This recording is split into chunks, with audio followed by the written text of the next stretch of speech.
said two great keynote speakers to come. The first is a giant of British business, the founder of Cobra Beer, the current chairman of the company, and a serial entrepreneur. He's also current president of the CBI. Please join me in welcoming Karan Bilimoria. Lord Bilimoria, a pleasure to see you today. Great to be with you. Thank you very much. And thank you for joining us. The floor is yours. I understand you have a few prepared remarks to share with us. Well, thank you so much. Thank you very much. And it's very kind to introduce me. The REC, the Recruitment and Employment Confederation, is a brilliant organization. And as you say yourselves, you are the voice of the recruitment industry, speaking up for great recruiters. You are driving standards and empowering UK recruitment businesses to build better futures for their candidates and for themselves. You are the champions of an industry which is fundamental to the strength of the UK economy. And we are so proud to have you as members of the CBI. The recruitment industry plays a vital role in our national life. You help to place over 1 million people in employment, who in turn add around £86 billion to our economy each year. And even better, you also increase productivity worth a further £8 billion every year. And your expertise and insight will be essential as we rebuild from the pandemic, to get our economy going again, to support people as they go back to work, and to help those who may have lost their job to find a new one. What a challenging time this has been, with uncertainty and ambiguity since March last year. So many people have sadly lost their jobs, and young people have suffered so much during this pandemic. Over half the jobs lost have been lost by young people. But while these next few months will be crucial to our recovery, we also need to be turning our eyes to the future. The very real long-term challenges that your industry faced even before this pandemic, and in matching businesses with the talent that they need. So today I want to look back at a few lessons of the last 15 months during this pandemic and how we can learn from them, how we can together forge a path to success in the decades to come. And let me start with where we are now. I mean, the COVID-19 pandemic came out of the blue. No one predicted it. It's affected everyone, everywhere. It's been a health crisis, an economic crisis, a demand shock, a supply shock, with a domino effect reverberating across the world. And across the country, we've seen firms innovating in truly extraordinary ways, whether that's creating new products and services, going digital for the first time. And look at what we're doing right now, the network effects of the Zoom calls that were there. The technology was there, but we weren't using it. We were using conference calls. Now, we've moved on, and as one of the schools I went to in India, a famous alumnus, Satya Nadella, the chairman of Microsoft, he said in May last year, in the 2 months in May last year, we adopted and adapted technology that would have taken well over 2 years through these amazing network effects now around the globe. So going digital, pulling out all the stops to make workplaces more COVID secure. And we moved at speed. In fact, a CBI survey last November found that 2/3 of employees believe businesses have done a good job in ensuring employee safety during the pandemic. In fact, so many employers have gone the extra mile, and people will remember. People will remember. Employees will remember how their employers treated them in these tough times during this pandemic. And I'm very proud of my own business. And we have not made a single person redundant. Everyone has kept their job, and we are going to be bouncing back very strongly. And so here in recruitment, your industry has had one of its toughest years in a generation. But you have shown incredible agility from the moment the lockdown first hit, recruiting key workers, helping those who'd lost their jobs get back into work. And so perhaps the greatest lesson during this crisis as we rebuild is one word: partnership. Call it collaboration, call it partnership. Businesses partnering with governments to keep the economy going. The CBI working with the government on a daily basis, on an hourly basis, with all the departments, and the amazing collaboration we've achieved to get the £400 billion worth of support from the furlough scheme to the 100% government guaranteed bounce back loans. We collaborated with government, and government has thankfully listened the vast majority of the time. So partnering with the government has kept the economy going. Recruiters partnering with clients to prepare for the unknown. And when I built my own business, Cobra Bear, from scratch, there were just two of us. In India, they say MSME, they don't say SME, and the M stands for micro. We were a micro business, and we grew our business. Today, the last 12 years, a joint venture, a global joint venture with one of the largest brewers in the world, Molson Coors, headquartered in Chicago, and we're the largest brewers in the United Kingdom. And throughout that journey, building my team and building the business, I always treated everyone as a partner. Our suppliers, our customers, our accountants, our lawyers, our advertising agency, our PR agency, all our advisors were partners. When you have a partnership approach and a partnership mindset, it is so much more powerful. Just look at the global partnership to deliver COVID vaccines. Look at Oxford AstraZeneca. AstraZeneca, a Swedish-British company headquartered in Cambridge, partnering with the Serum Institute of India, the largest vaccine manufacturer in the world, for 1 billion doses, owned by my friend Cyrus and Adar Poonawalla. This is partnership in action at speed. I mean, to think that the record time for a vaccine to be developed was 4 years. And in May last year, when Kate Bingham was appointed, and congratulations to her getting her damehood, we didn't know we'd ever produce a vaccine, let alone that by the 8th of December we'd be inoculating. And we did this in months. What a triumph of science. What a triumph of universities and business and government all working together. And it's proof of what's possible when every part of society works towards a common goal. Now we need to bring that same spirit of unity to our recovery. And as we emerge from this pandemic, your expertise in recruitment will be vital. It will be crucial, particularly because right now we've got a big problem. We know as the weeks go by, more and more businesses are reopening. And that's great news. That's absolutely fantastic. It's a sign that the light at the end of the tunnel is shining very bright. But as the lockdown restrictions lift, we're also going to see a surge in demand for labor. And we know many businesses are already struggling to recruit. In fact, the latest report from the REC and KPMG showed that overall candidate availability during the pandemic in the last quarter declined at its quickest rate since 2017. I mean, that's a big challenge, not just for individual businesses who can't find the people they need, but also for our long-term recovery. It's like, if you look at the analogy of restarting a car after winter. If we stall now at the very beginning, it will take us that much longer to get the engine going and to get it back on the road. So what's happening? We've got a perfect storm of factors that have come together. During the pandemic, we know many workers from overseas left the UK to return home, hitting the UK hospitality. My own business, Cobra Beer, we supply 7,000 restaurants. They've been shut for the vast majority of time in the last 15 months. Badly hit. Hospitality, employing 4 million people if you take hospitality and tourism together. Then you've got logistics that was hit. You've got food processing industries that were hit. And the UK's immigration system is also a barrier to hiring people from overseas to replace those who may have left. And of course, COVID has added major uncertainty. Some sectors locked down longer than others, like my own. Many experienced workers have moved to businesses that stayed open. Other people are understandably wary of changing jobs right now while the future is unclear. And the furlough scheme, a brilliant scheme, a lifeline. It saved millions of businesses and millions of jobs. So a lifeline for employees and employees alike is now becoming a strange paradox for policymakers. We know that for months, businesses have been paying to keep their staff on furlough.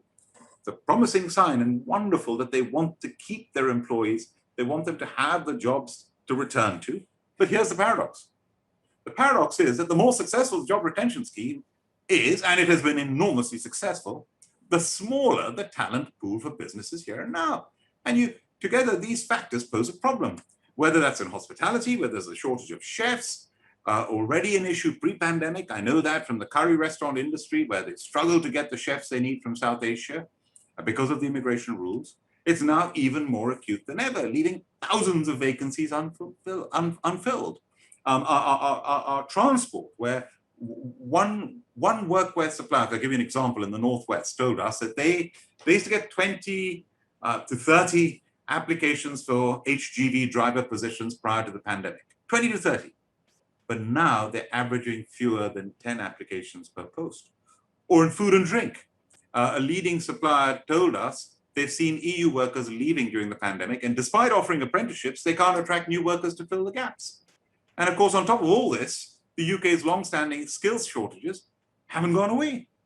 So the stakes are really high.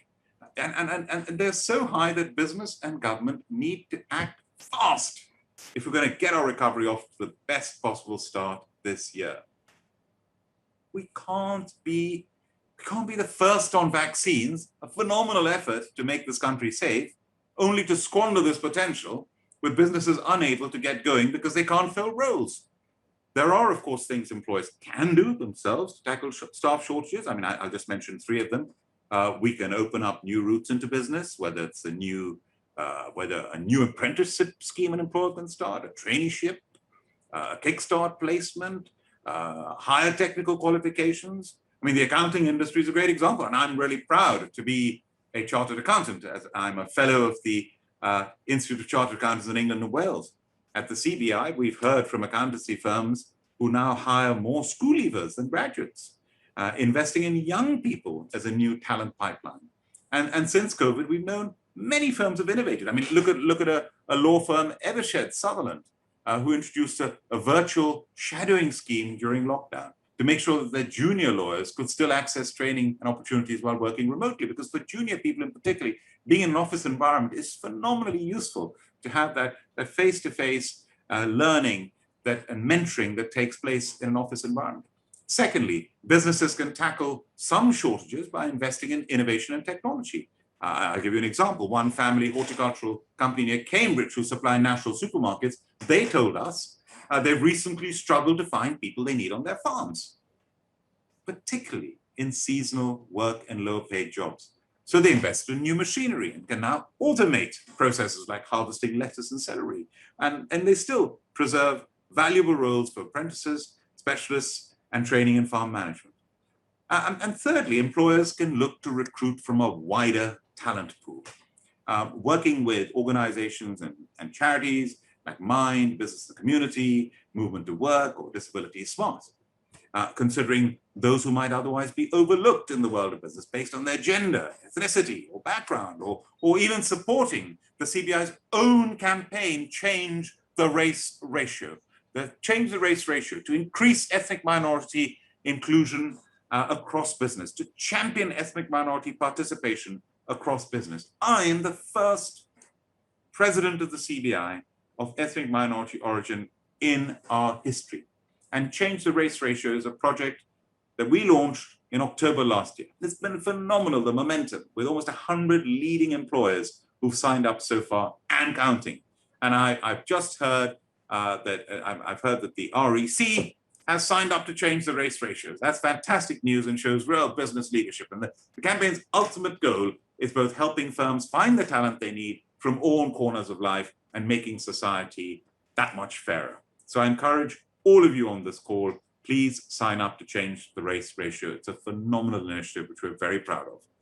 So those are three things that I've said that companies can do. But the scale of this challenge and the current labor shortages right now also demand government action. Policymakers need to respond right now. By autumn, it'll be too late. And at the CBI, we've identified two big things that the UK government can do straight away with no regrets to help make sure that the UK is open for business and to get our economic recovery on the right track.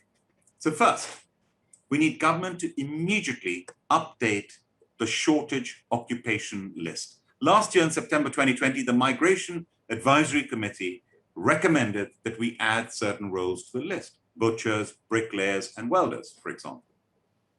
Today, almost a year later, we worried that those are exactly the same sectors facing shortages today, right now. Businesses would also welcome a commitment to review the list annually to keep it responsive to the ebbs and flows of skill demands across the whole of the UK economy. But we need an immediate response too. It's a simple policy fix. Government can do it tomorrow. It can do it today, and it would quickly have an impact. And what's more, where there are clear evidence labor shortages, businesses should be able to hire from overseas. We are increasingly a global economy. We're increasingly where labor is mobile. And this has been empowered by technology as well. So including jobs that aren't highly skilled, but have good salaries. An evolved shortage occupation list could help. But workers from overseas aren't and should not be our only response to staff shortages. Investing in skills right here in our own country is vital too. And right now, the government policies don't always help people gain the skills that are most needed, making it more likely that businesses will need to keep hiring from overseas. So the second step is to align our immigration and skills policies by using the lifetime skills guarantee and the National Skills Fund to help people here gain the skills for the jobs on the shortage occupation list, doing more to support British workers, directing them to qualifications we know are in short supply. Together, these measures could begin to ease the most immediate shortages holding firms back. And of course, as REC members know better than anyone, there are longer-term problems to solve too, like the apprenticeship levy. For too many businesses, the levy in its current form is a barrier to training investment rather than an incentive, well-intentioned though it may be.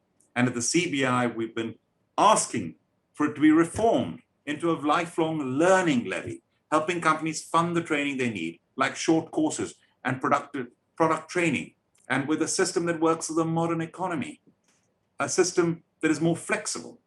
And as we emerge from the lockdown, we also need to be supporting young people who I've spoken about earlier. The government's Kickstart Scheme is a brilliant idea, aiming to create jobs for 16 to 24-year-olds at risk of long-term unemployment. But with delays to reopening our economy and to guarantee time to process a huge demand for placements, the CBI is pushing to extend the Kickstart deadline from the end of December until the end of June 2022. So ultimately, each of these levers, the immigration system, the skills system, the apprenticeship levy, the Kickstart Scheme, all play a part in getting our economy on the right track. And if we get it right today, we'll lay the groundwork for the UK to compete internationally in the decade to come. So these are some immediate priorities. But looking to the months and years ahead, as we know our economy is changing rapidly. This year, 2021, we have a new relationship with the EU, a global pandemic, a tech surge, and we're months away from COP26. And meanwhile, the government is investing huge amounts in our economy, funding infrastructure and innovation. We'll never have a greater opportunity. We will never have a greater opportunity to transform our economy and society for the better than right now. This is our chance. So last month, the CBI, with our new Director General, Tony Danker, launched an economic strategy for the UK, and it's called Seize the Moment.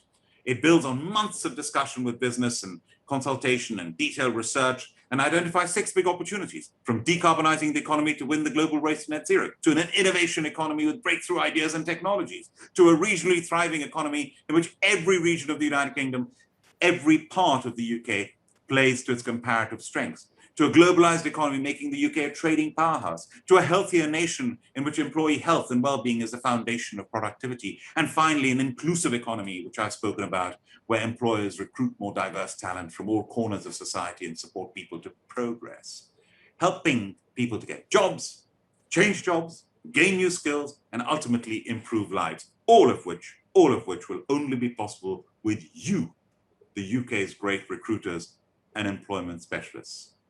So I conclude, if you think back to a year ago, this crisis started 15 months ago, height of the COVID crisis, we were so worried about unemployment.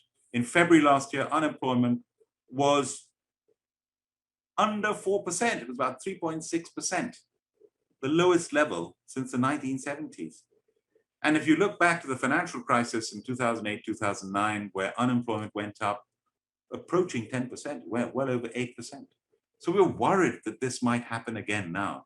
We're worried that we'd be left with many people without jobs and no vacancies. But now, a year on, we actually have more vacancies than before the pandemic.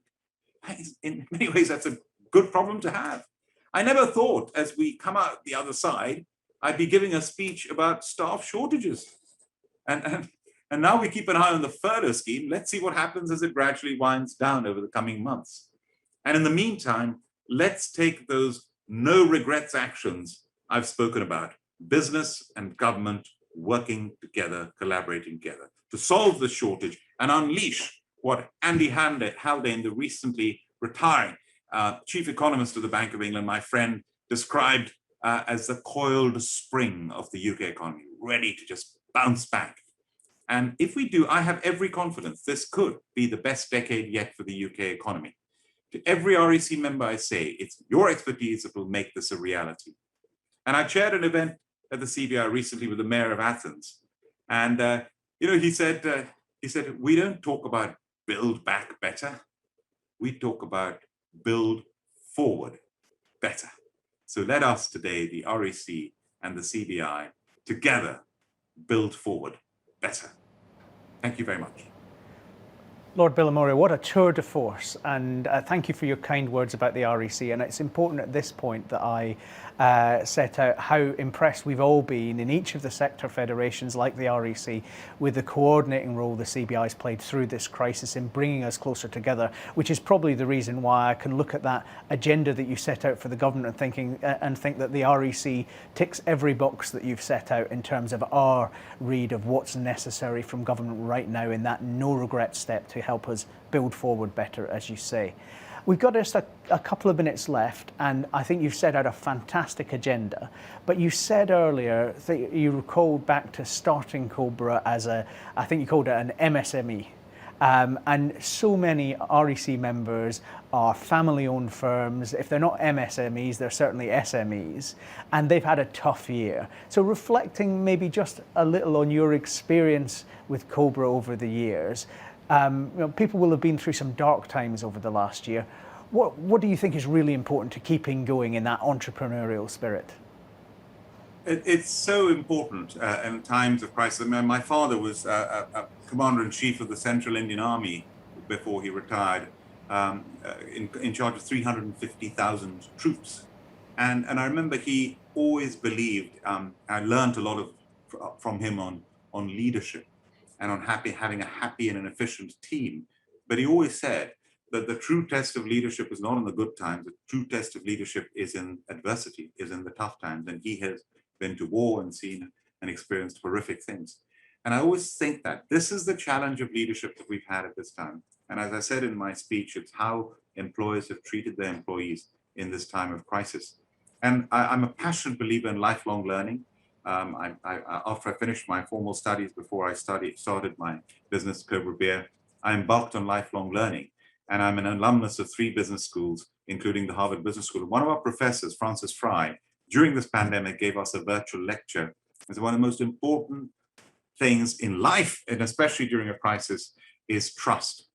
And she described trust as a triangle. To engender trust, you've got to, one, be authentic. Secondly, you've got to have logic. You've got to have the capability to deliver what you say you're going to do. You've got to have that professional capability. And finally, you've got to have empathy. Are you in it for yourself, or are you in it for them? So this is the time when employers have had to get that trust, build that trust with their employees.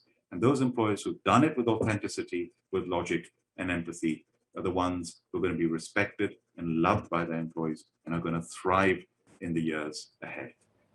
What a fantastic place to leave it, Lord Bilimoria. Thank you ever so much from me, from the REC, from everyone on the conference day for coming and joining us and giving us such a great insight into the work of the CBI, but also how you see our economy building back better and building forward better, as you said yourself. Thank you very much for joining us. Thank you very much. All the very best. Thank you.